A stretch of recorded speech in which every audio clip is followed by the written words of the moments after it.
holistic image of Malaysia from psychological aspects of European tourists and environmental quality. Her current research interest also focuses on overall well-being of human being. Madam, I'm very thankful to you for accepting our invitation. Now, Mageshwari Madam going to talk on this occasion.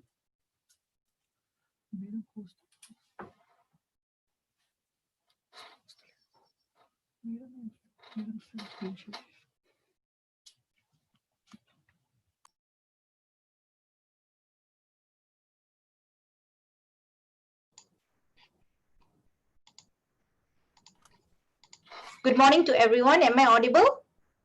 Yes, madam. Yes. Okay, good. Okay, thank you very much for the introduction, for the thank you wishes. Actually, I feel humble and I feel honored to be here today to with you all. As I see in the participation list, it's about 160, and I heard that about 1,000 people already registered for this seminar. I feel humbled to share my knowledge with a huge crowd here in the platform of international webinar organized by Internal Quality Assurance of IQAC, Department of Commerce and Business Management, together with Chaitanya University. And I feel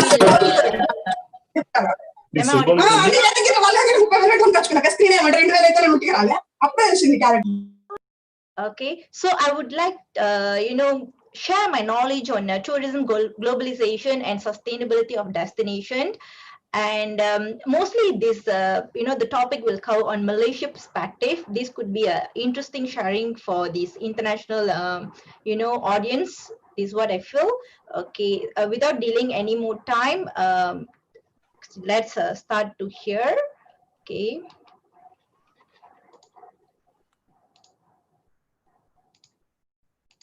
Okay. Why tourism, especially in this COVID-19? Okay, tourism is a very huge industry, as all of us, thought of. The benefit of tourism is unlimited to only for the revenue, because when tourism developed in a country, not only the country developed, but the infrastructure, influx of the wealth, diverse income, employment, especially environmental benefits, social advantage, and business opportunity all together happen at one place. Like let's say we take a 29 tourism GDP, it's about $289.2 billion throughout the world, and the job sector it's created is 87.5 million jobs from top 10 countries contributing to the tourism industry. In a global economic perspective, $890 billion from top of the 10 countries contributing in tourism, because it's a huge of travel and tourism industry, especially on the transportation mode. Not only that, when talking about tourism, it's a very large industry where we can divide it into many subsectors. Example, winter tourism, if that country have this season. Niche tourism, ecotourism, medical tourism, dark tourism, mass tourism, the most affected niche market for tourism due to COVID-19 is mass tourism, because we all cannot travel against our border right now. And then the most important part is the sustainable tourism, volunteer tourism, experiential tourism, religious tourism. Some good points of COVID-19 is there is a huge of new tourism is coming up as well, especially on smart tourism. Maybe I can share these with you in another platform. Okay, now let's look at the second slide, whereby why Malaysia. Let's look why Malaysia is important in the eyes of international tourists. I don't know how many of you have been to Malaysia before. Can I have an later maybe in the chat box, I've been to Malaysia. If you have been to Malaysia, which state you have visited, just type in the chat box so I can have an idea how many of you have visited Malaysia. So in the Asia's most visited country, Malaysia in the third top ranking. This data in 2017, okay, where it consists of 26.75%. Its figures are in millions. Okay, so this shows how famous is Malaysia among the other countries, especially in Asia. continent.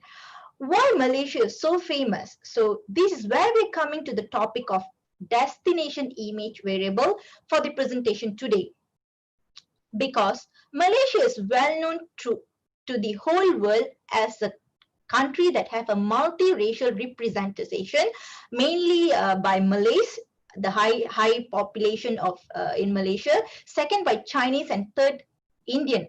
This is not so special because other country of multiracial, but the most blossom point of Malaysia is we all are living in a harmony states in Malaysia. Okay, this is the reason why Malaysia is so famous in the cultural perspective. Second, why worked out in University of Malaya? Oh, okay, later I will have a look on this chats. Thank you for sharing. And the most important part is the economic contribution once we receive the international tourists. Okay, so this is how Malaysia is very famous.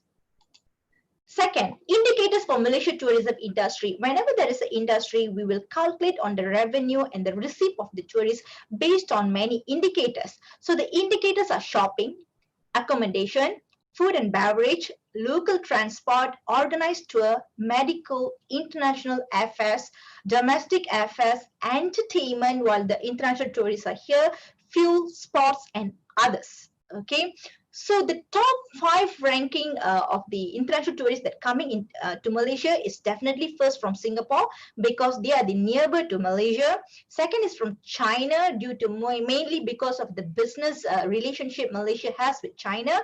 Third on the Indonesian, again I would say most on the geographic perspective.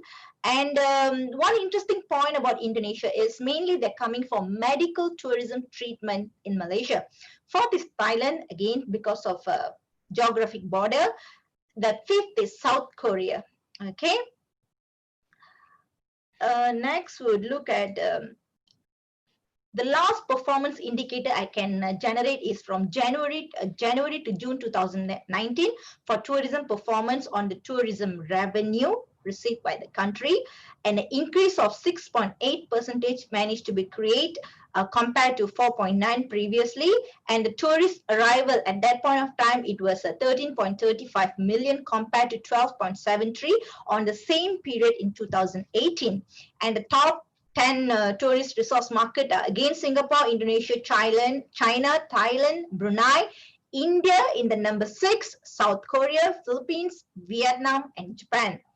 Okay, some interesting part here. We can divide this international tourist distribution to Asian, which is 70%, medium haul 20.8%, and long haul is 9.2%. I did my PhD in a revisit intention of European tourists, which is lesser than 10% of course. So I did on the long haul market. Okay, so this is the higher performance. Why I'm taking this data for today's sharing? Because this is pre-COVID-19 data. So now let's look at what happened.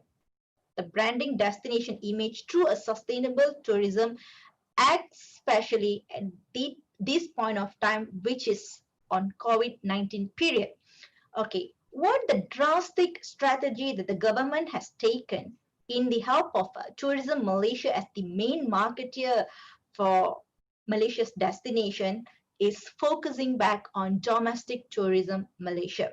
This is the data I can get for 2018 and the performance indicators for 2018. I don't want to discuss further on this because I think majority of the countries in the world is taking this step to bring back the economic revolving to make sure the citizens are going somewhere, doing something to make sure it's generating income for everyone. Okay, so why domestic tourism? Why I'm sharing about my PhD just now? Because during my master's, I did my thesis in domestic tourism. So I'm a person that pure believer, whenever there is a crisis, the only savior for tourism is the domestic tourism, because 60% data proven that 60% of the domestic tourism will still believe in your own domestic tourism involvement. strategies, marketing plan compared to international tourists, which they need to take more risks, especially at this point of time where is all the no airports, it's no longer operating at this point of time for borders travel in a very huge aspect as it is to be operated for pre-COVID period. Okay, now what is the important part of domestic tourism is the savior for the country, because mainly for the data that we get from Malaysia is 37.6% of people love to do shopping. Then it also create for the next for the automotive fuel, because whenever you're traveling interstate, Malaysians prefer to drive on their own vehicle. Okay, for 14.7%. Next is on definitely on the food and beverage, and the last portion is on the 10.6% on visiting the household, because most of the time we would like to visit our family and friends who are staying in the other state. Like I myself, I'm staying in Kuala Lumpur.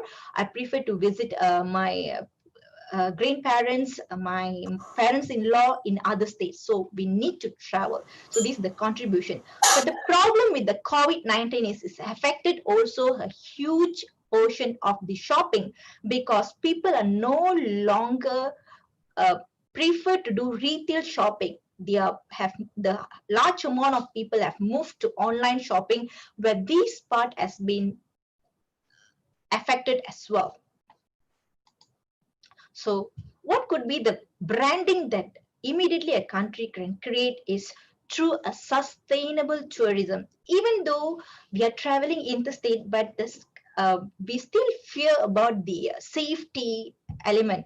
So what the destination of destination image that sustainable tourism is helping to create is, we need to understand who are the travelers first and what would attract them, because after post-19 COVID-19 period, people love to travel to the place that no longer have so many people. Correct? Can I get some feedback? If you want to travel right now, do you prefer to go to a place that, you know, with a huge crowd or lesser crowd for your own safety? May I have some feedback, please?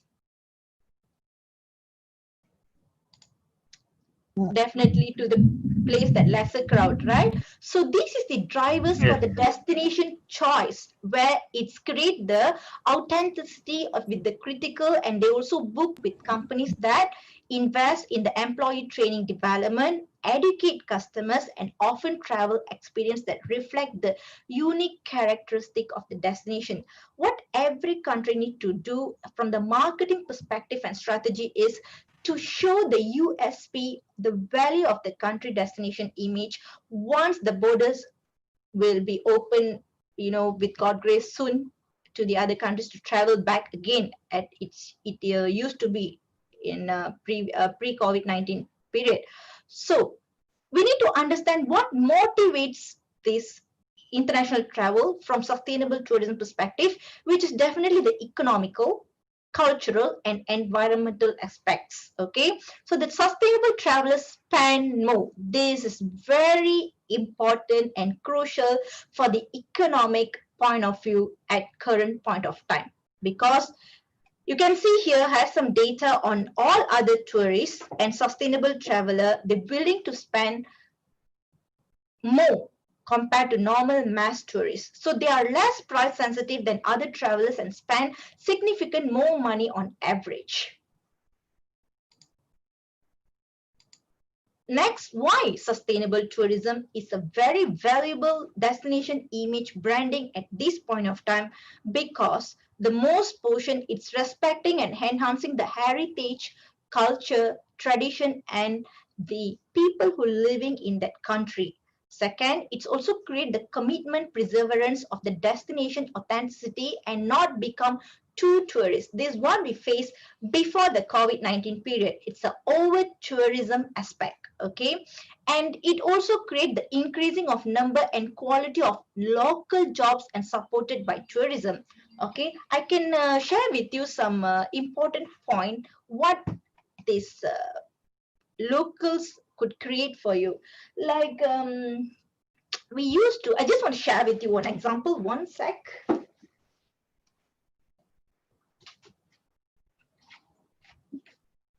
This handmade bag were purchased from a very small village in a state called Sarawak. It's in a vast Malaysia. Okay, this it's from plastic where the locals will do this in the village and then they'll sell it in the village. So previously when there is a retail shop, we used to go to the shopping complex and buy these handbags and all this thing. It's look creative to me, and then I'm supporting the locals job. So post-COVID would see this when we are focusing on sustainable tourism to create the branding. So definitely it will help to create providing jobs, especially for the daily income earners who are affected badly due to this COVID-19 period. So this is the portion that the sustainable traveler versus other travelers would create.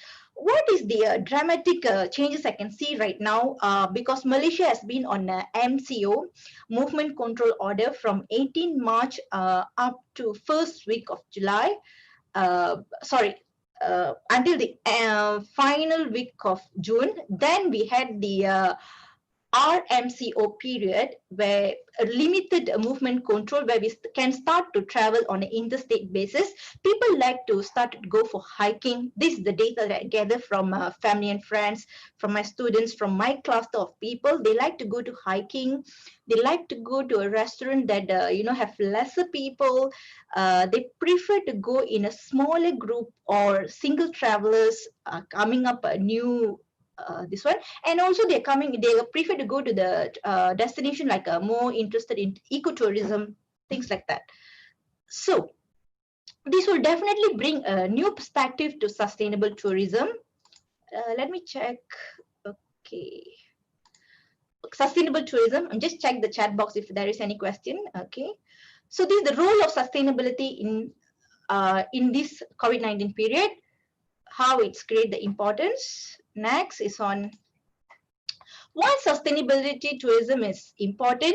Looking at the main three contributors of the sustainability tourism, from the human welfare aspect, tourism should affect on the locals positively, economically, in a way that I share with you the example just now.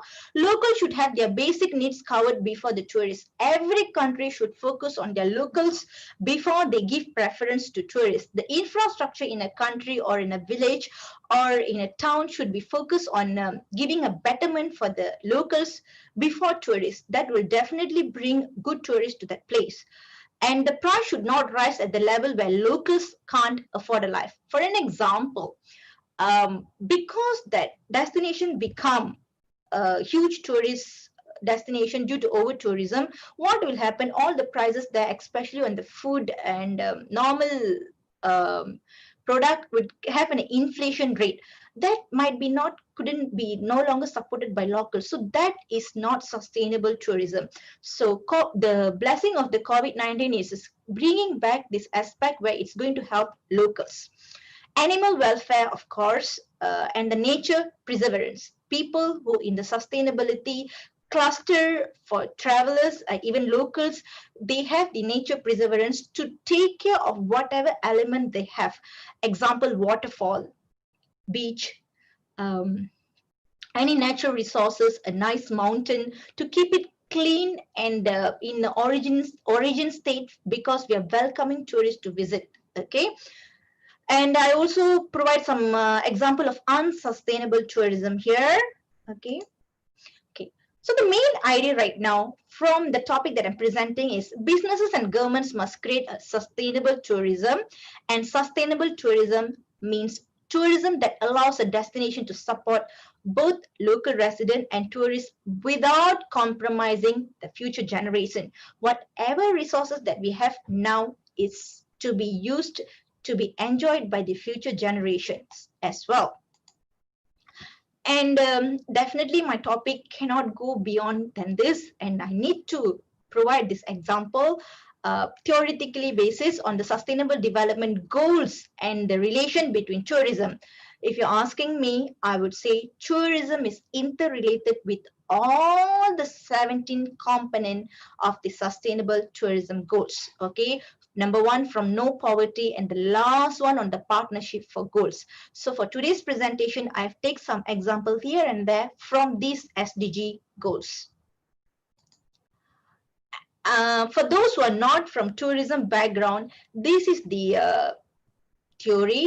The aspect of sustainable tourism basically covers the economic, integration of economic and environment, and conservations with equity. So from economic efficiency, it talks about the variable and element or dimension of viability of the tourism in destination area and the companies which demand the satisfaction. So in case we are expecting a sustainable tourism, they don't mind to pay higher to stay in your hotel accommodation or to your destination to visit or to have some activities engaged. But what they're looking at the value they will receive back, which is cleanliness, less pollution, or more preservation of the destination. Next, on preserving the environment, which preserving the biodiversity, rational use of natural resources, conserving natural resources for later generation, and conserving activities in the zone. For this example, I really need to say a huge congratulations to India, because the plastic consumption is much more better in India, because I visited India many times. Okay, and the last one on social equity, where it's create the benefit for local society, employment, income, bringing up the quality of the life of the locals. It's also create the public participation, respect for social, cultural values, and personal developments also created through this sustainable tourism in overall a holistic approach. In the 17 development goal, we talk about partnership. At this COVID-19 period, what is happening is sustainable tourism also can create the international cooperation for development. A very engaging example is what happening right now, whereby I'm delivering this from Malaysia. We are unable to travel, but still we are engaging and exchanging ideas. So this can happen through the project development, destination management, enterprise development, investment and finance, workforce development, safe travel networks, tourism and conservation, powering tourism and global tourism, which both of these aspects definitely touch on the globalization. Okay, and yeah, thank you for technology for this kind of partnership that we can create through sustainable tourism. Definitely COVID-19 have given a huge impact, especially on job, where many people, many hotels even in Malaysia has been closed down. I'm doing a study on that currently. But I would like to talk something beyond that, because I believe that at one point of time, all this thing will come back as usual. But what happened is, from over tourism, what is happening right now is under tourism. So the healing for the carrying capacity that has been overused last time, it's happening right now from the global tourism market everywhere, I think, because they're receiving a very low, no tourists and struggling to get the share from the global tourism market, whereby there is no international tourism happening. So what is over tourism? This is what we faced pre-COVID-19, where rise in the cost of the rent, destruction of the heritage site due to the increase of the footfalls, overcrowding of restaurants and other local attraction, displacement of local shops, increased noise and pollution, and local residents' feelings alienate. Yesterday, I went out for dinner with my daughters, and so we saw a restaurant. Even though the customers are sitting one with the social distancing implementation, but still, when I saw like more than 10 customers there, I don't feel like want to have my dinner there. So I changed my restaurant. So this is what is the blessing of over tourism happened, and it also create the other opportunity for another people, where previously maybe they're not well known, but due to the under tourism, we like to go and visit this destination which has less crowd right now. I hope maybe in India also this thing is happening. Maybe during Q&A section, we can share about this. Okay, so now, pre and post COVID-19. So the decision-making process model should be understood well by the destination managers. What would be the requirement of the visit intention of the international tourists after COVID-19? So they must get the relevant information source which is reliable and validated. This is very important. I would like to share an example here. Thailand, a country that nearby to Malaysia, immediately they come up with a special certification of this social distancing and how the implementation of the dissatisfactions happens, and any restaurants or destination accommodations, hotels which has this, they only can receive tourists or guests. So this is very important. So this is some of the very good policy that implemented by the other government. Okay, and the perceived travel benefit. Why even though in this situation you are welcoming international tourists to your place, how are you going to convince them? So this is the perceived travel benefit that we are going to promise to the international tourists, to make sure once we receive them, we take care to their we take good care of their health and safety measurement to our utmost priority. And the perceived travel risk, bear in mind, it's a very huge risk to travel even after post-COVID-19 period. So the moment travelers are taking this risk, how this host country going to protect that? Okay, and then destination image, as I was sharing since the start, definitely can create through the sustainable tourism. Next, the transformation of the idea. I think most of us adopt this policy. I'm alone right now in my office, so I'm not wearing my mask. So these are the things. What is good? What is the how we can show a support during a tourism industry during this COVID-19 crisis is, first of all, buy a gift voucher. Commit in visiting a local's interstate overseas tourism business once as the trend has the past. Please travel with all the safety measures that you can take to bring back the economic value for your own country. Okay, interstate travels definitely can save, tourism industry within the country. Second, postpone. Don't cancel any travels. You can postpone, because I think everyone understand on this, including the travel industry and accommodation industry. Third, plan your next holiday well after this period has passed. Fourth, explore the locally, and again I encourage for the local business to help to get back to their own feet. And last one, get outdoor and be active. Staying at home without a proper activity is not good for your health. Okay, this is very important for the well-being of a person's to be balanced on the physical and also on mentally. Okay, so we can go take up some activities which has this impact on bringing the well-being of ourselves, but same time it's implement the social distancing ideas and procedures. Okay, now for the destination managers, from the marketing perspective, we need to understand who is our tourist there now. Okay, so I have I have categorized into 4 main categories.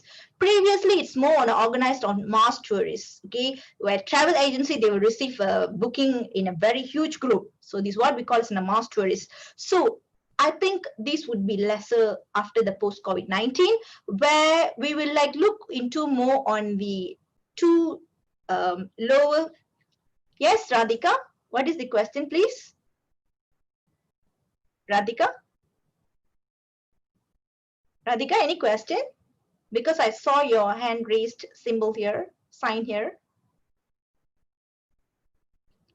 Radhika? Okay. I'm not sure Radhika is there or not. Let me check my chat box. Okay, no question. Okay, thanks, Radhika. Okay, so we're going to look at this two area, the drifter and the explorer. So the drifter have no connection to the tourism industry, get as far from home and familiarity, not fixed itinerary, lives with locals, immerse their culture. These are the people will travel domestically right now. So encourage them to go and visit their friends and family to look at their welfare. So this is the areas that the destination managers can look into. The explorer, the trips that organize independently, looking at the beaten track, comfortable accommodation, reliable transport, and environmental bubble can be created on the abundance of the occasions. So this is the two main groups that will create the novelty from the previous well-known familiar group for the destination managers to engage with and creating the proper activities or travel plan for them.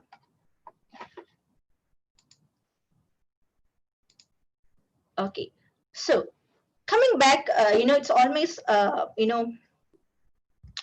connecting all this globalization, sustainable tourism, and what is the, understanding whatever we have received until now since the COVID-19 have started in mid-January up to now till the July. Okay, so various extraordinary measures has been happened. So all of us are experiencing that. So the key question still remain is, what is the new configuration going to be after post COVID-19, and how creative will this destruction be?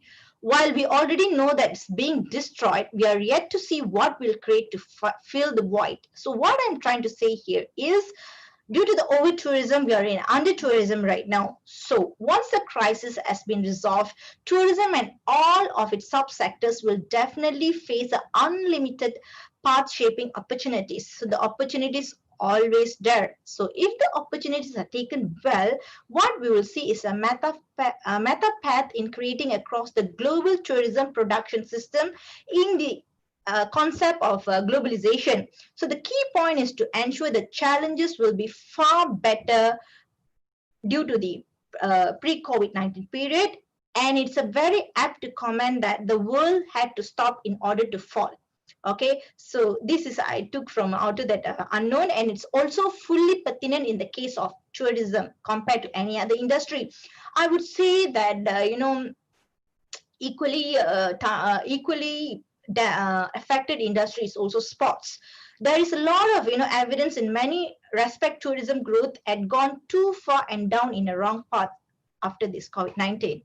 So what we are going to look here is it's a time for reflection for ourselves since January to up to now. So now it doesn't be stopped. There is a time for reflection. Indeed, the crisis has created an exceptional window of opportunity, which can definitely, create the sustainable tourism could not even dream about few months ago. People still prefer to go to shopping malls, watch movie, go for a mass tourist, and the opportunity is making more tourism more environmental, sustainable, less as exploited and greedy, and more respectful for the host community in their cultures, tradition, and more meaningful. Overall, definitely it's going to create a responsible tourism, responsible tourists who visit another place. Fortunately, the springboard for this is in the Forum on UN Sustainable Development Goals. Okay, as I shared to you the diagram earlier, it's already exists, but although undoubtedly more work need to be done, in a lot of good will be required to make it happen. So perhaps there is a lot of wishful thinking to be happen here. Okay, I just want to share, I hope you guys know that I'm from Sunway University, as been shared earlier. So this one of the Sunway universities have another 12 more industries that they're, as their portfolio. So education group is one of it, and I'm working under Sunway University.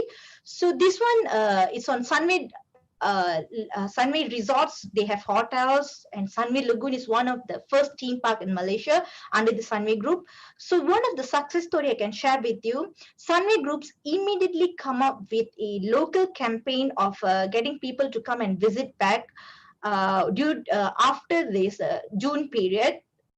Last month, and this is the very latest news. On the 23rd July, Sunway domestic tourism campaign sees about 18,000 rooms nights sold during the RMCO period. So what I would like to share here is there is opportunity in all the problems. Okay, so it's all on how we are going to look at this whole thing and find where we can apply our marketing strategy correctly and effectively to find and promote our message to the whole world on the sustainable destination is the best practice ever. So you can find this news in full in the link that I provide here. Okay, and beyond COVID-19, it won't be a impactful presentation without this when understanding on the quadrant of the beyond COVID-19. So the quadrant 1, it's always to keep up the good work. This is what happened before the COVID-19. Quadrant 2, possibly overkill.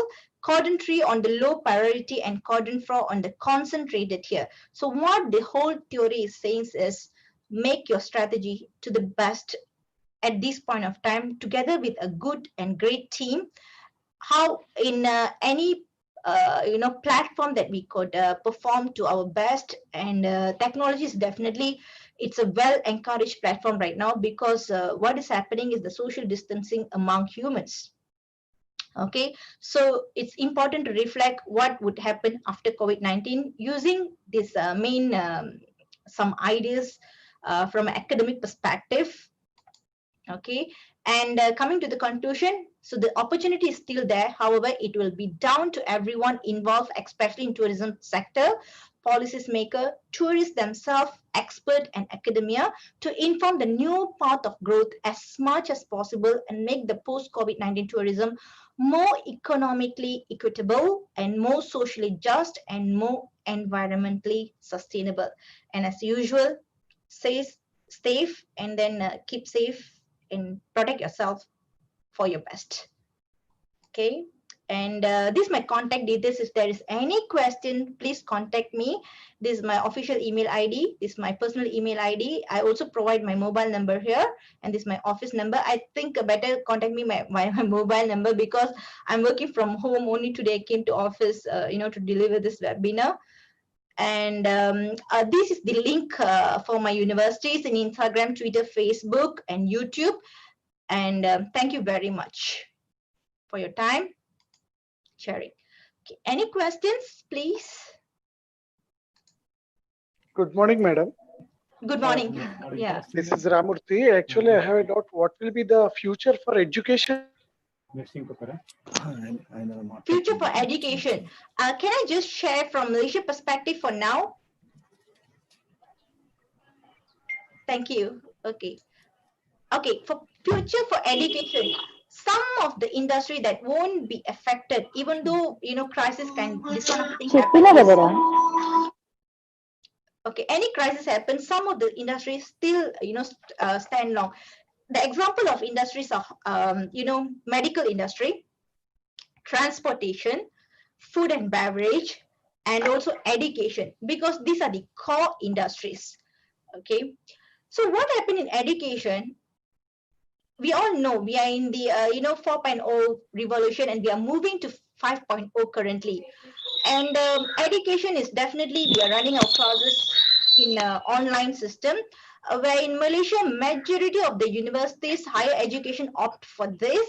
The schools have started to just open last week for primary and secondary, and also for the daycares, because parents started to go back to work.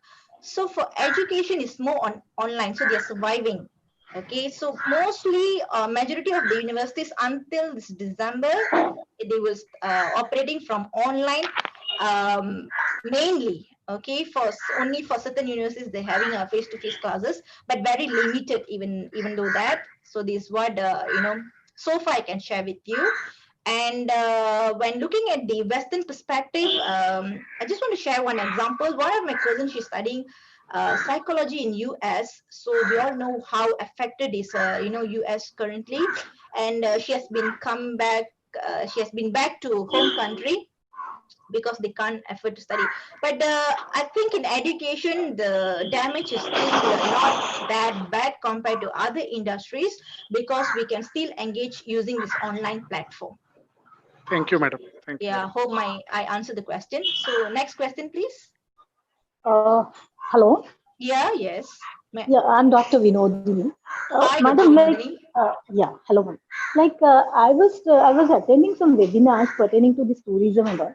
By the experts, especially this travel, some kind of agencies, what their prediction is, it might take 2 to 3 years to come out of this situation, and it is more or less like a panic, reaction, but nothing more than that. That is what their opinion. So, how do you project this particular growth, this particular sustainability in tourism, especially? Yeah, thank you for the question, first of all. What I can see is there is a personal opinion here and whatever that I'm observing as well. Okay, first of all, regarding the personal opinion, once the movement control order has been announced by government, even I myself, I don't dare to go out from my home because it's not only me. I'm protecting my whole family, especially when we have, kids and elders in the home. So we really take care of whatever best measurement we can take, like even restricting ourselves to go and buy groceries. So this Exactly, in the early MCO. But after some months, what we feel like, as a human, as a normal human being, we also want to go out. We feel like that is not our norm because this is the new norm that we are facing.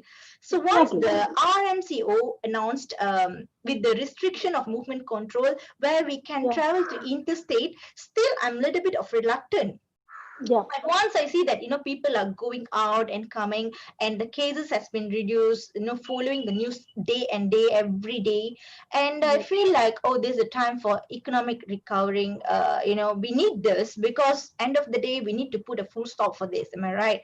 Even though we can't wait until the vaccination is found and all this. So how we can protect ourselves? So that is the most important part, and protect our loved ones. So whatever measurement that advised by the government, we just follow that with full commitment and do our best. And one more thing, madam, even community, like for example, if we talk about Tanzania, like we have those Kilimanjaro, right? That is a tourism spot, right? So when that particular community completely depends on that, right? Completely. So now the situation, now see, look at the situation, like everyone is affected. Yes. So how there do is please. Okay, that is where I share about we need to start from somewhere, and that somewhere is from domestic tourism. So how I will trust to come and visit India right now? Definitely I have lesser trust compared to going to another state in Malaysia. Am I right? And same goes to you. You prefer to travel to another state in India compared to coming to Malaysia, even though after post-19 COVID-19 period. So the best is to travel, definitely to travel and help these places that it's which is very remote, and people who have lost their job, especially for the daily income earners, and we can provide this opportunity for them when we are doing this domestic tourism. And definitely domestic tourism comes under the sustainable tourism element. That is where I combine all this in the setup of the globalization to be a recovering period for COVID-19. Okay, hope I answer your question. Because it's like more or less wait and watch. Yeah, wait and watch. Yeah, that. But in this wait and watch but period, we need to take initiatives in spite of having this. See, like we need to transform. Somewhere we need to start the transformation.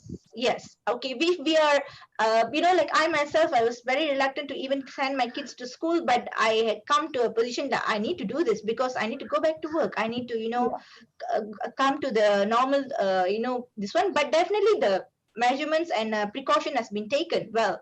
So it's like, we take step by step, but at the same time, domestic tourism and sustainable tourism definitely will give a start. But if you're asking me how long it will take until 2 or 3 years period, whatever I'm reading right now, it shows almost 2 years period.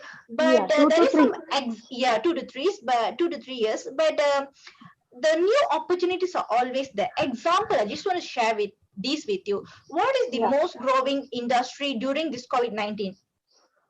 Is this like, industry basically the ones which are perishable? Like, Yes, we have especially when we talk about marketing, other than tourism, the hygienic healthcare, yes. And these also are the products and services most.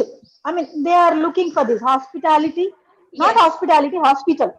So yes, this particular segment is grooming. But yeah, other than that, slowly, in industrial aspects, the production oriented, it's still taking processed foods. People are preferring because it is no man required, manpower is not required, where machine makes use of that processing.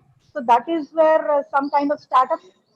yeah, Dr. Yeah, Vinodini. Just to yeah, add on to that point, so we yeah, need to look at the which industry is really growing. Like from my point of view, online marketing is growing very yeah. fast. That's But right. Yeah. Anything yeah, online, education, products yes, or services. yes. In product and services, now they need a large godown to place their products because there is huge orders from the customer, and it's taking a lot of time for deliver Yeah, that due yeah, to we have a yeah, limitation in the transportation. So yeah, in a short term period, what the hotels can do, they can convert their accommodation places because they don't yeah, have a tourist or guest yeah, to accommodate this products to yeah. be delivered in Takeaway the area. services, So same time they takeaway will service. gain some income of it. Yeah, Yeah, and true, this true. will at least will help to solve the issue of economical gain and loss Yeah, of the jobs. So yeah, this yeah, is true. just my 2 cents. Okay. Yeah, Any other yeah, madam. questions? Thank you, Thank madam. you. Thank you so Yeah, much thank for you. addressing me with your Yeah, no patience. problem. Yeah, Yeah, thank you. thank Yeah. you. Any other questions? Madam, I have one question. I am calling Yes, from please. Chennai. Okay. Madam, Chinna in this Srinivasan. pandemic, Yes.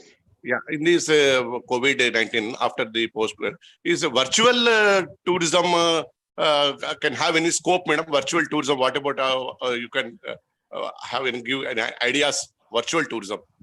Thank you for this question, but actually I missed this point to share with you all. Okay, what That's great. immediately the governments are doing right now, the moment after post COVID-19, to bring down the fears in the international tourists, what they're starting is whatever virtual videos they have on the implementation of the standard operating procedure in taking care of the safety and measurement aspect of this guest.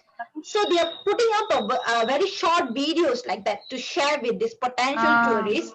Yeah, and yes. So this will create the trust of this motivation for the tourists to travel to this international destination. So virtual tourism is very important at this point of time. Thank you, ma'am. Thank you. Yeah, thank you. Next question, please. Rajendra? Yeah, Prof. Iqbal. Yeah, no, I think the Professor Venkatraman, how are you, madam? I'm good. How about you? Yeah, I'm good. I'm good. I think Yeah. my colleague Professor Venkatraman must be well. Yeah. Prof. Venkatramana, yes. Yeah, Thank he's you. the one who gave me the opportunity together with yourself to present here. Thank you very much for Yeah, having me here in this platform. Yeah. Any question Thank- from you, sir? Yeah. No, just I wanted to know, sir, that you have taken Okay. much time. You have Okay. beautifully explained I'm everything. done. If there is no any question, I'm done. Okay. No, we'll be eagerly waiting for Professor Venkatraman's lecture. I see. Yeah. Thank you, madam. No problem. Yeah. Thank you, sir. Thank you, Prof. Thank you, madam, for your Yes. valuable and analytical talk by showing various slides and Thank examples you. Thank you. on tourism globalization and sustainability of destination. Thank you, Thank you. madam. I Thank feel you very humbled much. and honored. Yeah. Thank you. And it is well received by the participants. You got so many questions answered. So we are very much grateful to Madam.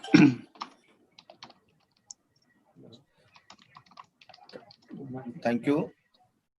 Now I would like to invite Professor Venkatramana Garu. Before this talk, I would like to discuss few points about Professor Venkatramana sir. Professor V. Venkatramana, Senior Professor and Faculty in the School of Management Studies, University of Hyderabad, has been appointed as the Vice Chairman 2 of Telangana State Council of Higher Education on August 7, 2017. Professor Venkatramana holds a master degree and a gold medalist in PhD in business management and has over 2.5 decades professional experience spanning academics, research, industry, and business consulting in the areas of general management, corporate strategy, banking infrastructure, and service sector management. He has also been awarded Best Professor in Marketing Management by CMO Asia in 2012 in Singapore. And he was also appointed as the member of the first academic court of the Central University of Rajasthan by the President of India. Professor Ramana is also the special invitee of the CIA Telangana Council and had the distinction of company the Honorable President during May 24, 25, 2016, and he was the Director, State Bank of Hyderabad, SBH, and Director, India Infrastructure Finance Company Limited, IIFSL. He has vast experience as an academic administrator and has earlier served as Dean of the Management School in University of Hyderabad for almost 7.5 years, and also has been recipient of many awards. His contribution to the field of higher education in general and management education in particular. Now I would like to invite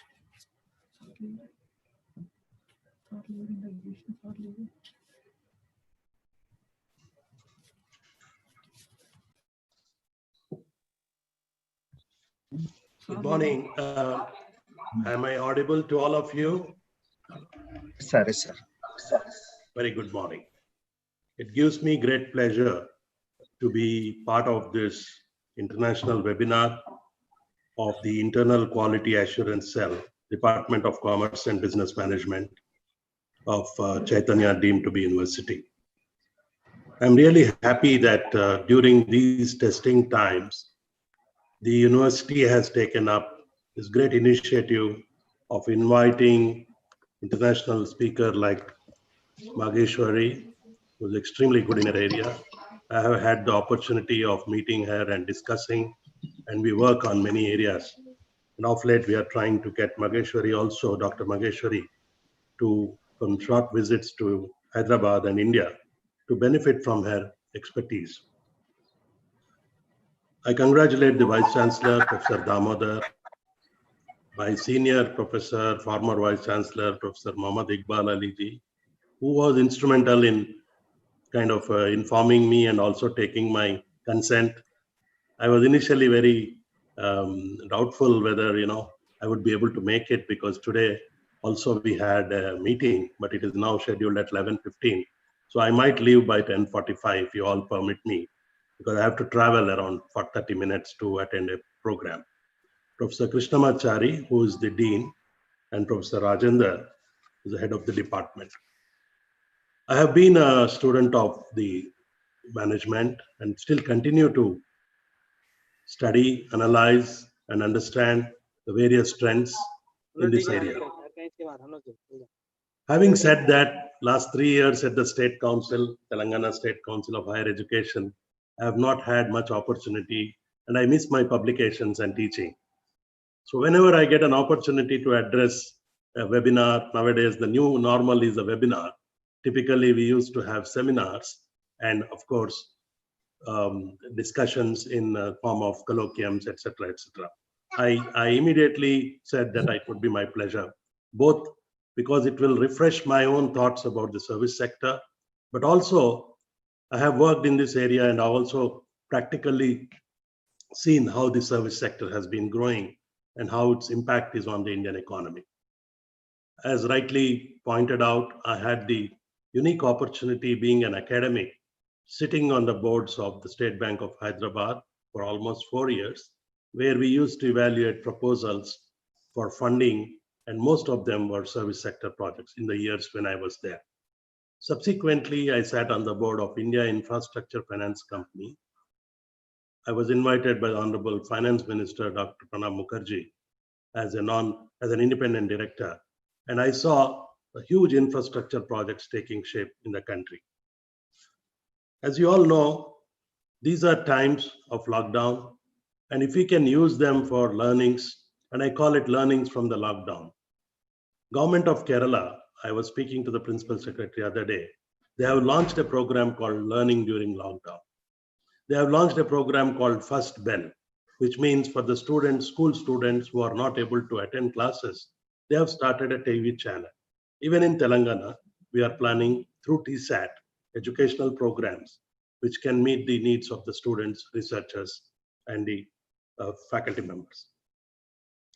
Globalization has affected all facets of the world economy.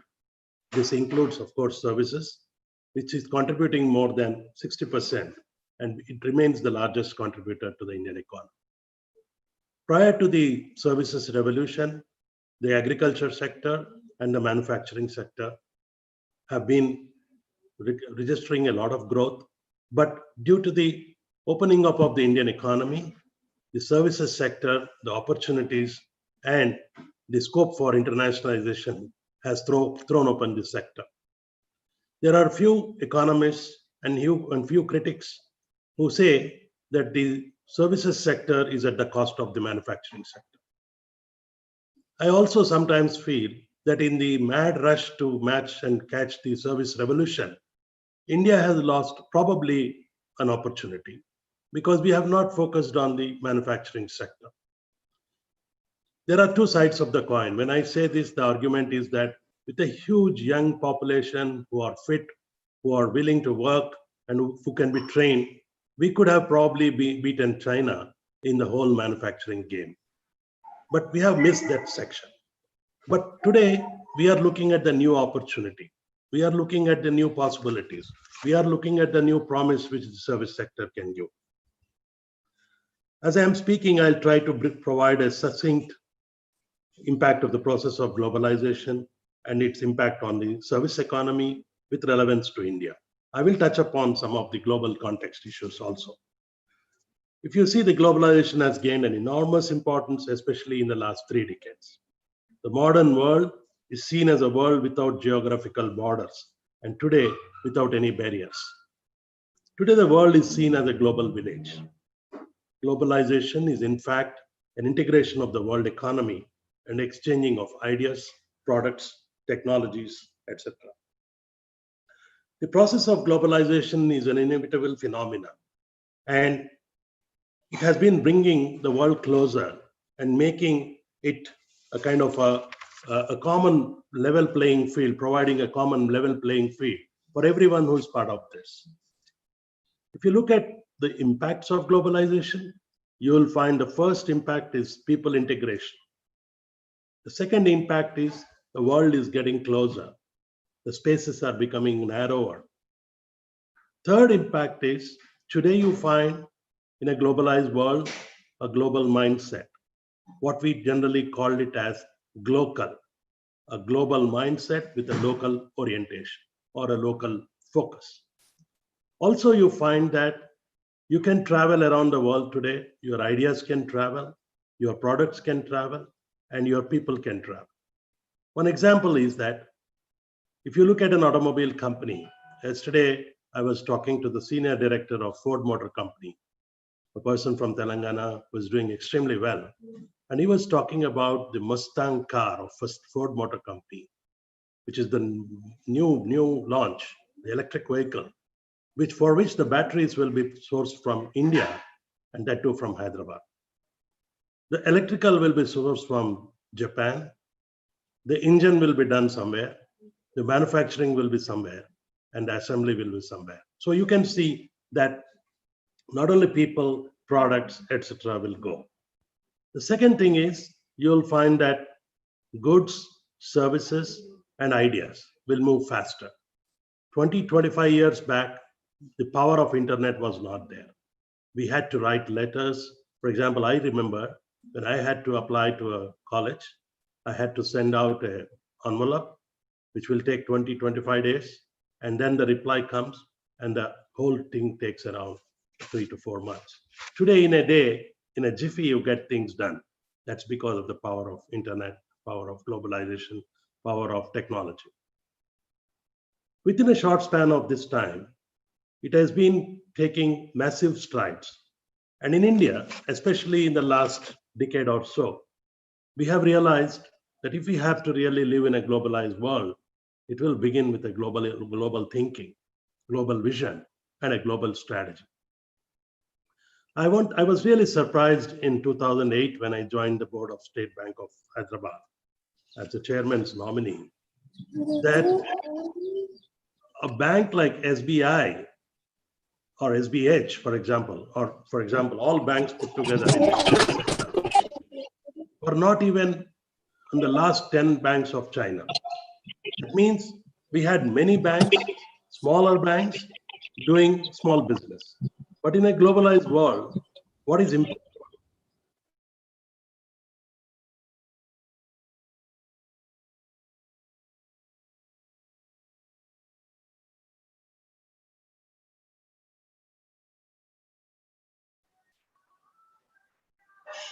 Okay, I have unmuted myself. So kindly request all of you to mute yourself because it would be better and not disturb the others. You will have time for questions. And in fact, I requested Professor Iqbal Ali to give me some time to take some questions. So when you see the impact as such, because topic I chose today is impact of globalization, challenges and issues and opportunities. The impact of globalization is increasingly receiving the attention of researchers, faculty members, and students equally. And since what we do today, either in India or Hyderabad or Bangalore, impacts the entire world. The technology, disruptive technology, today we are speaking of disruptive technology. Today we are talking about next gen technology. Can I request somebody, Ms. Jyoti, can you mute yourself? Your Dr. Bharat. I think I am seeing a lot of people speaking in between. It would be better if you mute yourself. Some of the good things happening in the Indian subcontinent are that India is developing into a world player. And in India, of course, I will come to Telangana a little later, because if I don't mention Telangana, I will be failing in my duties. The reason being, Telangana is going to be the future of the services sector. This can be, we can again meet after 2 to 3 years and see which is the biggest and fastest growing service sector state. It will be Telangana for many reasons. But some of the areas which people have not thought about and started practicing the game of globalization, which are very, very important, is number one, it is not just merely enough to prepare coders or to prepare people who will just do some coding or data entry or back home operations for companies abroad. For example, we should not become cyber clerks for the world. We should become the producers of software. We should become the manufacturers of technology. We should become the manufacturers of products. I'll tell you one example. In these COVID times, we have quickly 4 to 5 platforms which have emerged. The most popular being Zoom, on which I think today we are talking. Feedback from film. There are some more like GoToMeeting. There are some more like Cisco WebEx platform, and each one of them has an innovation by itself. You have the recording option. You can so many. I mean, all of you are now familiar about this. Having said that, why is that in a country like India, with so many engineering colleges, so many technology experts, so many management professionals, we have not been able to come out with some online platforms? There are some, but they are not viable and not tested to the next level. So we need to move up the value chain. First point I would like to say is we need to move up the value chain. We just don't need to do some back-end services but we need to move up the value chain. The second thing is, mostly we talk about IT and ITES. When we talk about export, when we talk about services, when we talk about anything, we talk about IT and ITES. I think what we need to do is we need to broad base the services spectrum which we are talking about. We need to look at different sectors. A country like Malaysia, I'm thankful that Dr. Mageshwari gave an insight, but having visited and seen and studied their economy, I find that countries like Singapore, Malaysia, Vietnam, Bangladesh too, they have focused on their core competence. What is that they are good at? What can we do better? How can we improve our ecosystem? And that's what I thought in some areas we missed out in a country like India.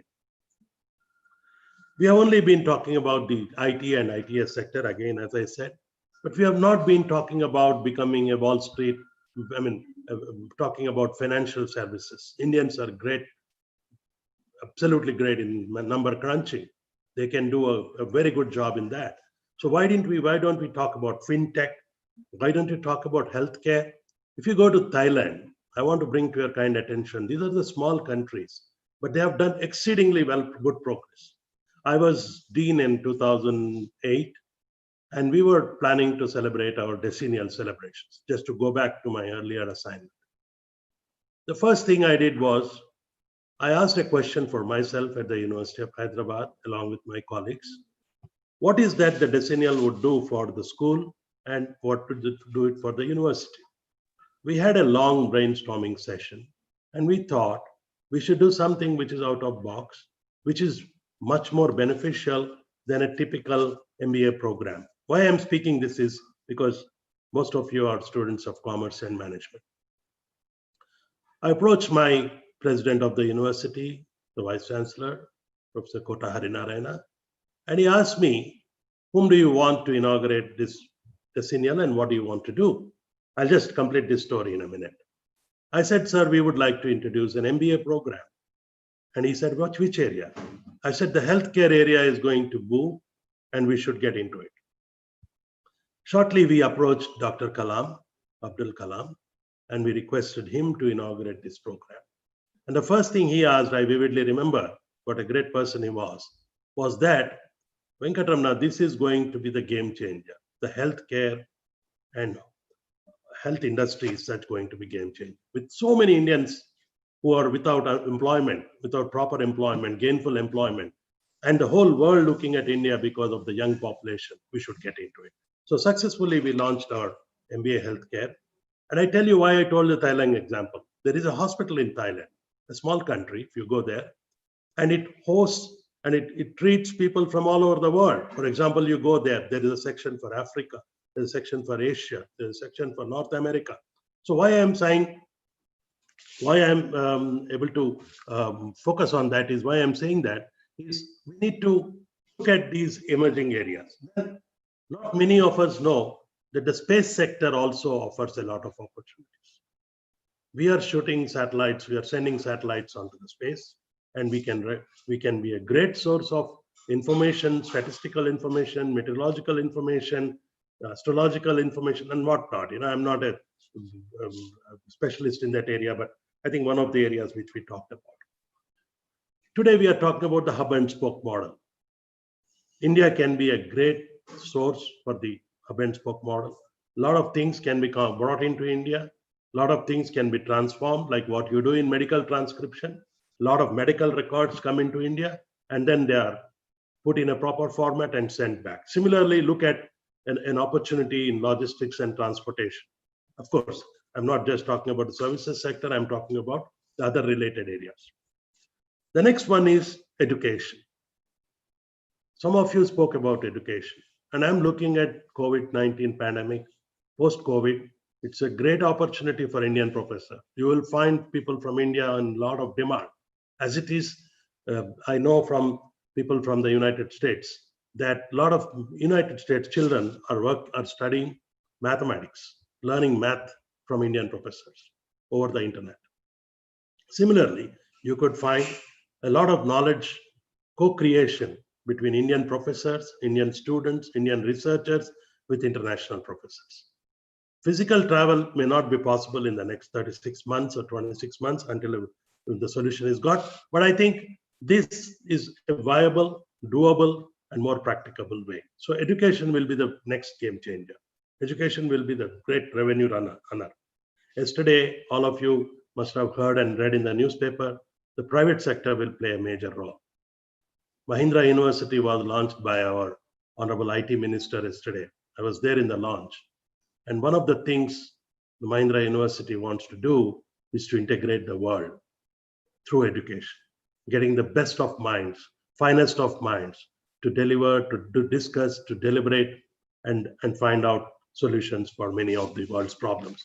So you can see the orientation changing from a mere local, regional to an international level. The next area could be risk management, which we are very good at, but we have not taken the full potential of our scholars. The legal services continue to be great in demand as the world becomes more litigant. All people of the world become litigant, and a lot of courts and judgments are pending in many courts. Legal experts, legal services will be the order of the day. Whoever can provide instant, reliable, and credible legal information, people will pay for that. You don't need to run around leading attorneys who pass on the dates and make you spend a lot of money. For example, all the judgments today are on the internet, and a proper search from all of them through an expert will create a lot of legal knowledge, whether it is in the US or Canada or India. A major sector which will boom today because of the COVID will be the entertainment sector. Of course, the knowledge sector, the entertainment sector. The whole theater will come to your drawing room. What I mean to say, your entertainment will be at your desktop.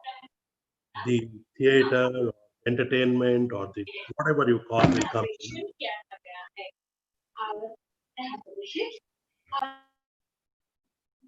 Can I request somebody to mute yourself? So you will find that there will be virtual sports, there will be entertainment which is in the air, which you can pick up from anywhere in the world, and hence people will spend more on this. The third thing is health services, online medication, online counseling, online treatment. In the sense, online solutions for many issues of the world will come up. Companies will value innovation, no doubt, because innovation is the only way which they can survive in this competitive world. For example, how do you meet the needs of people who have unmet needs? How do you take care of the issues which have not been addressed hitherto? Because hitherto there were different models. Now you will find a new model altogether emerging. Globalization does not limit ideas or innovation. In fact, it promotes innovation. It promotes out of box. Google is a perfect example which benefited thanks to globalization. Today, our lives are totally revolving around Google. Whether you want to buy a toothpaste, whether you want to find out a nearest doctor, or whether you want to find a new book which has come in the marketplace, or you want to look at a slide share which somebody has made. Google was able to expand its portfolio to even include Uber and other service delivery giants depend on it. If you all look at it, Uber is a product of 4 or 5 like-minded people starting this company. What does Uber do? It doesn't have cars, it doesn't have transport vehicles, but it aggregates them. So an idea can make all the difference. Like Mageshwari said, virtual tourism could be a great possibility. People would like to see, but they are not able to see. You create a virtual platform. I remember many years back, I had a cousin in the United States who wanted to perform a puja, and he didn't have the priest. So what does he do? He goes to a pujari locally and gets the prayer recorded, and he plays when he is going into his new home. So ideas come out of nowhere, and then you have done it. You fulfilled all your you satisfied your parents, relatives that you have performed a puja at the same time without affecting your this thing. The global trade in services is growing faster than goods. And global communication, this is very, very important. For those who are students in this webinar, my particular appeal is that look at learning a new language, look at learning a new skill. If you don't emerge out of this COVID pandemic without the new knowledge or new skill, you are no student at all, whether you are a faculty or a student. Yesterday, I released a book at a university, at a college on the impact of pandemic, a nicely written book, some 44 articles were there. So I was telling that, in fact, I was mentioning about today's meeting to them, that in the pandemic, if somebody is thinking of academic activities, I really appreciate it, because this is what we should do. Instead of looking at this mad media, which is creating a huge, stress to the people. In fact, I have stopped watching TV. The reason is, this is not a cricket match that we watch how many people are dying every day. This is a trend. This is a time we should relook, rethink, re-strategize, and reimagine what we are doing. Entertainment is also, for example, changed. There are a lot of things which are happening in that. Now I'll come to the most important aspect and the last part of my presentation is what is the roadmap ahead for India and for Telangana. My guru, my mentor, a person who has impacted me in my life and career, Professor Jagdish Sheth, a distinguished Charles Kelstar Distinguished Professor of Marketing at Goisweta Business School, Emory University. Last year, we had the privilege of having Professor Sheth in Telangana, and I organized the first distinguished lecture by the state. It was called the Telangana State Distinguished Lecture. Why I am insisting on this, why I am mentioning it, is this: because if a state or a country has to grow, it has to involve people who have excelled in their field, whether it is a lawyer, a doctor, a painter, an artist, or an intellectual. Professor Sheth predicts that Hyderabad will beat Bangalore in the next 24 months, in all respects. There is something called EODB, ease of doing business. I'm not looking at ranking given by the government of India because they give it on certain parameters. But look at today the EODB in different states. One of the finest examples is Telangana. The schemes such as TS iPass, which clearly mention that if you do not get your permissions within a stipulated time, you are going to be, it is deemed that you have automatically got the permission for an industry or somebody setting it up. Similarly, governments will look at new services to the people. Today you talk about examinations going online, payments going online, land records going online. For a long time, the land records were a litigant issue. Today, with the purification of the land done by the government of Telangana, you can go find out the title of your land, and if you have any issues, you can log on to the concerned office and then put it. 6 offices in the government of Telangana recently have become e-offices. That means you don't need to go to the office of the collector or office of the RDO. Why can't universities think like this? When I was director of the State Bank, I told my banker, my bank MD, that I do not want students to go to the bank. I remember standing in long lines to pay 35 rupees challan. I lost some of my students in accidents in the HCO because they could not cross the road properly and somebody hit them. I mean, these are basic touch points in the Indian service sector. How many of us have thought about it? All services have 2 angles to it. One is high tech and one is high touch. We are good in high tech. You can say you go log onto a computer and get it, but are we good at the high touch? The old lady who needs medication, the old parent who doesn't get his pension, the sick person who needs advice, a depressed person who needs some savior. These are the things we should look at. Not just revenue generation and standing out, but it needs a total thing. Because in ease of doing business, what is also looked at is the facilitation of the state government and facilitation of the ecosystem. Today, T-Hub, you walk into T-Hub, you walk into V-Hub. These are all creations of great individuals who thought about it. The bullet trains are going to come. The Rafale jets are going to be manufactured in India. Amazon is going to have a biggest center in Hyderabad. Similarly, we at the State Council signed a MOU with University of Pittsburgh. If the COVID was not there, I would have been sitting there giving webinars because that was the UPIT Telangana Innovation Center. We have signed an MOU. The government has already given clearance.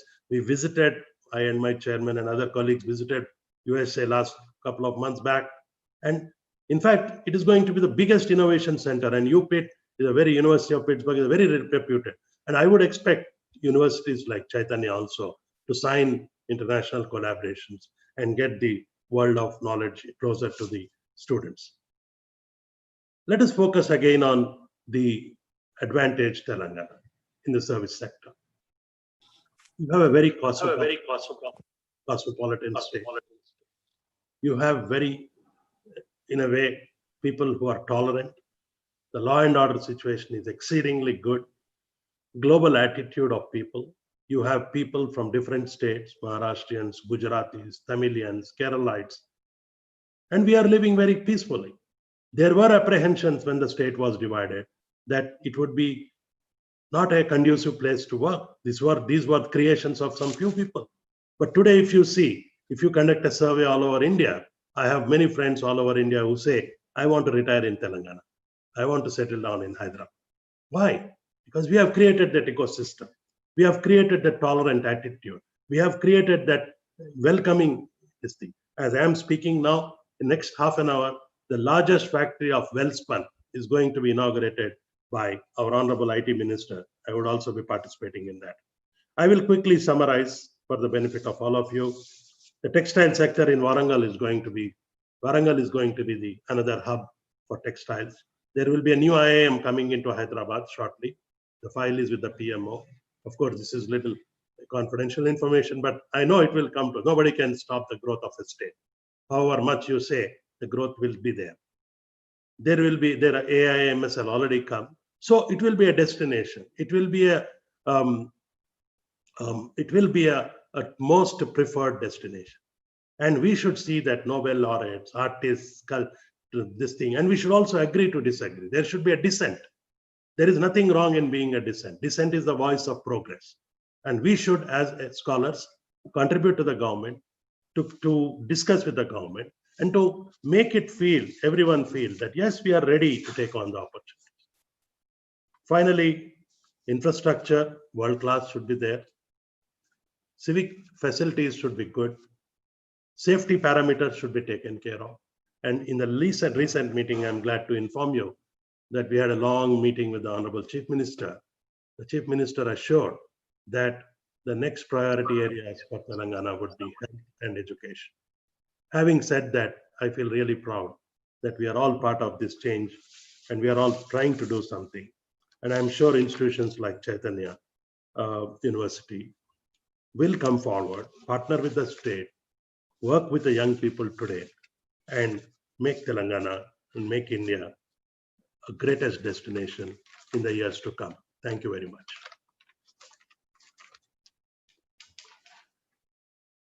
Thank you very much. Any questions?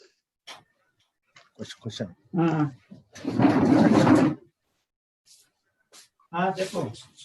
Interaction.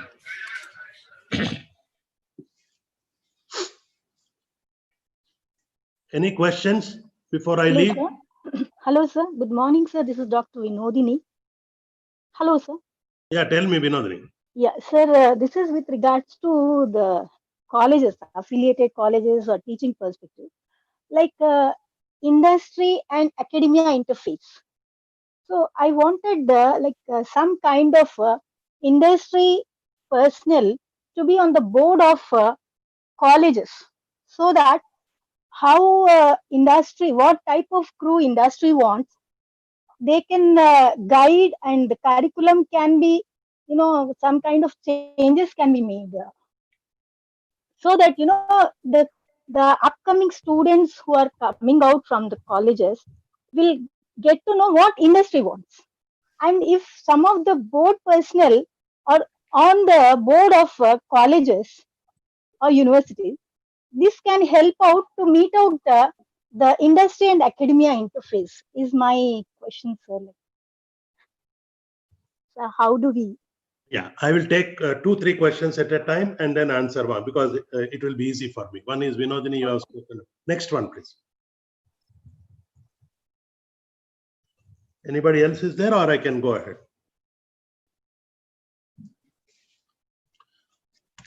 Okay. So now I'll answer Vinodini's question or suggestion. Okay. Your suggestion is very good. I'm very proud to say that around 15 years back, we have implemented this at the University of Hyderabad. Okay. In our school board, we used to have school boards, even now we have made it mandatory to have 2 people from industry, preferably a very senior level, CEO level. And it worked out very well for us. The reason is they bring the industry knowledge to the classroom. The second thing, if you see right now also, I am on the board of CII Telangana as a special invitee and vice chair of the Education and Skills Council. I bring my knowledge, I take my knowledge to CII and CII gives its support. So we at Telangana State Council also, we have signed an MOU with CII. The next thing I will come to now, we are going to insist from now, and also, for example, recently in the JNTU Hyderabad, in the Executive Council, there is we have appointed V. Rajanna, who is a global president for TCS in one wing. He is the Executive Council member. And on a weekly basis, I talk to him and I ask him, Mr. Rajanna, any suggestions you have? And he has plenty of them. Similarly, for universities, I think we should make it mandatory that we have every year 2 industry meets. And this will help because the dream of the goal of education should be immersing the students into the industrial world and not just giving them inputs which they cannot use. So we are going to make it internship very strict, and there will be startup year, gap year. I forgot to tell you, the next revolution will be in the area of startup management, and we will enable students to take a gap year. For example, in IITs it is there. If a student wants to do some innovative product or idea, he can go to the dean of the school, take a break, have an industry mentor, do his work in 18, 20 months or 12 months. He doesn't succeed, he can come back and join. This will make us job creators, not job seekers.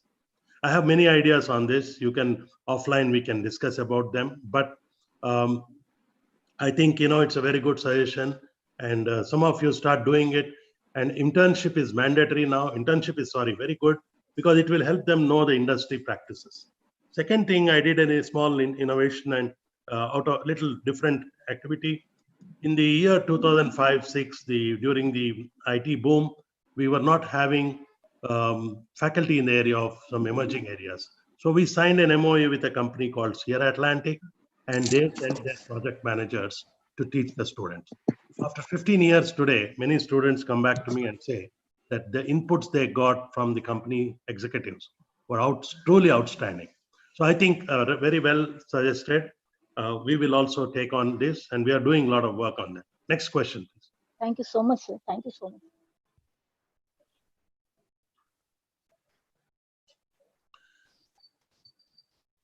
I am seeing in the chat box a lot of questions. Feedback from attendance, feedback link is not opening, government school standards. I will not be able to comment, but then one thing I will definitely tell you, that the government schools will be doing very well later. There is going to be a small committee which is working on I did not say IIM is coming in Warangal. I said IIM is going to come to Telangana. Please, somebody said good news to Warangal. I said, I did not say that. I said it is IIM will come to Telangana. The location will be the government's thing. Very good morning. And 1 minute, audio is not good, more very informative. Just 1 minute. Warangalites from, I'm very glad. Okay. Don't once high time. We have our own webinar platforms. Yes, very good. Milan Setu is one such app. Yes, I have not tried, so I cannot comment on it. Excellent information. Then feedback. Okay, just 1 or 2 more minutes. Okay. need to understand. Okay, one more thing. The last point which I would like to make, because I'm also enthused with your. Can you please mute? Somebody is making there's some noise. Online marketing, yes. Just 2-3 minutes, and I'll see. Government school standards. Okay. So I need to leave in the next 5 minutes. Any other suggestion or this thing? Or you can always write to us at tschevcm2@gmail.com. That is my official ID. And we can probably give out information. Okay. Now, over to the organizer. If you have any questions, you can ask, or we can conclude this session. Professor, yeah. Sir, really, it's very informative message and analytical information, sir. Really, we are very thankful to you, sir. It is the time of vote of thanks. Our department faculty, Mr. Veerabhadra Rao, will give the vote of thanks. Okay. Thank you, Rajendra. Respected Chancellor, Vice Chancellor, speakers of today's session, Director, MBA, Professor Iqbal Ali, Registrar, Dean, HOD, Department of Commerce and Business Management, and distinguished participants. A very good morning to everyone. On behalf of Chaitanya deemed to be University, its entire fraternity and the organizing committee, I, Veerabhadra Rao, Assistant Professor, Department of Commerce and Business Management, feel immense pleasure to take this opportunity to propose vote of thanks. My heartfelt thanks to our visionary Chancellor, Dr. CHV Purushottam Reddy Garu, for his support and encouragement in arranging and making this international webinar a success. I thank Professor Damodar, Vice Chancellor, for his encouragement from the beginning of this proceedings. We are very thankful to Professor V. Venkatramana, Vice Chairman, Telangana State Council of Higher Education, for sparing his valuable time from his busy schedule and giving valuable inputs on innovation apart from globalization and power of globalization, power of internet and technology, value chain, and the impact of globalization on service sector and changing trends and challenges as well. I would further extend my heartfelt thanks to Dr. Mageshwari Ranjendran, Sunway University, Malaysia, for her thought-provoking insights on tourism globalization and sustainability of destination and its current scenario and impact during the COVID-19 pandemic, and other inputs on smart tourism, indicators of tourism industry, how the tourism industry was performing pre-COVID-19, attributes of the importance of sustainable tourism to be the first destination of tourists.